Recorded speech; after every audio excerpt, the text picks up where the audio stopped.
बीवी अपने शौहर से उस वक्त तक लड़ती या ज़िद करती है जब तक उससे प्यार की उम्मीद होती है। जब वो उम्मीद ख़त्म हो जाती है तो वो लड़ना और ज़िद करना बंद कर देती है। मियाँ बीवी का रिश्ता इंसानी रिश्तों में सबसे बड़ा रिश्ता और सबसे नाजुक रिश्ता है। यही सब रिश्तों की बुनियाद है। खुशनसीब होती है वो औरत जो मर्द की बेशुमार चाहतों की अकेली वारिस होती है। मोहब्बत में शिद्दत माना नहीं रखती, मोहब्बत में इज़्ज़त माना रखती है। औरत को कमज़ोर मत समझो, वो जितनी बार टूटती है अल्लाह उसे उतनी बार पहले से ज़्यादा मजबूत कर देता है।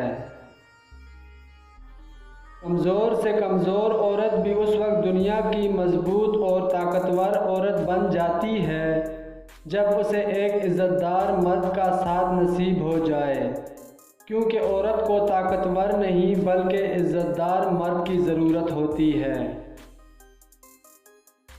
बीवी की खुशियों और ख्वाहिशों का ख्याल रखना शौहर की ज़िम्मेदारी है, क्योंकि वो आपके अलावा किसी से नहीं कह सकती।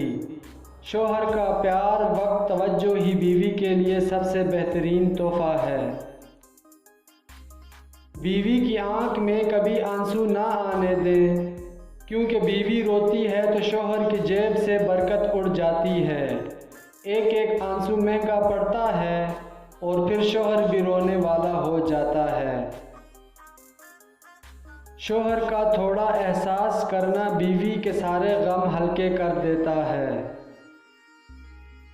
औरत की किस्मत का इन्हिसार उसकी खूबसूरती या तालीम पर नहीं बल्कि उसकी ज़िंदगी में शामिल होने वाले मर्द पर होता है। जिन घरों में शौहर ही बीवी का दिफा नहीं करते वहाँ कोई भी बीवी की इज़्ज़त नहीं करेगा।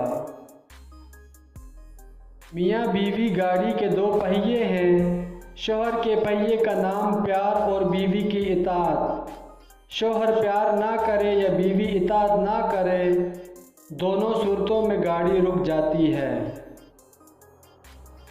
बीवी को इज़्ज़त देने वाले शौहर रनमुरीद नहीं बल्कि ऐसी अजीम माँ के फर्माबरदार बेटे होते हैं जिसने अपनी औलाद को औरत की इज़्ज़त करना सिखाई हो। बहुत अजीम है वो मियाँ बीवी जो एक दूसरे के ऐब छुपाते हैं और किसी के सामने अपने शरीके सफ़र की बुराई नहीं करते।